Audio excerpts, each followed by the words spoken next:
Hello, New Hampshire! Whether this is your first time voting or you've been a New Hampshire voter for years, I'm glad you're watching this video because the laws in your state have changed a little bit since the last election. If you want to vote, you will first need to register to vote. If you're not sure whether you're registered already, there's a link in the description where you can check. It says it's for looking up your party affiliation, but it will only pull up a record if you're already registered, so that will give you your answer. You can also check your registration status by calling your town or city clerk's office. There's a link to all their contact information in the description. So what if you're not registered, or you need to update your name or address on your registration? In New Hampshire, you have to register in person, either at your city or town clerk's office until October 29th, or at the polling place on election day. When you register, you'll be asked to prove you are who you say you are, that you're over 18, and that you live in the ward you'll be voting in, and also that you're a US citizen. You can prove these things by signing an affidavit, basically a written statement that you are telling the truth. But if you can, bring a photo ID, like a driver's license, state ID, student ID, or passport, and a proof of residence, like a bank statement, utility bill, paycheck, or lease with your name and address on it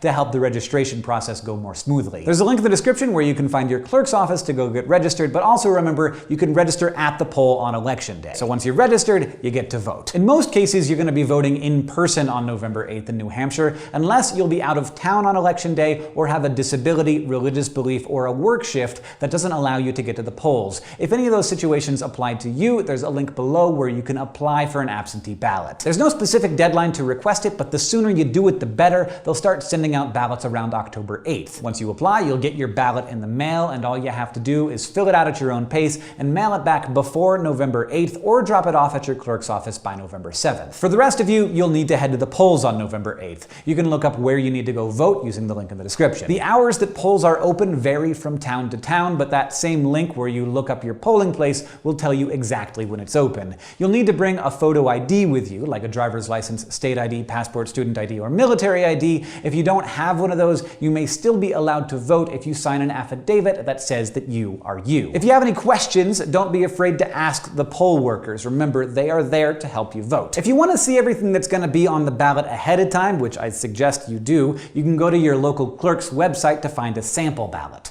This gives you a chance to research candidates and other issues in your local elections ahead of time, but don't panic if you see like 12 judges on there. You don't have to vote for every single item on the ballot for the ballot to be counted. Feel free to leave some things blank. Now, if you want to, you can even print out a sample ballot and fill it out, bring it along with you to the polls so you can remember how you wanted to vote. All the links you need to check your registration and polling location and get your sample ballot will be in the description. Thank you for voting.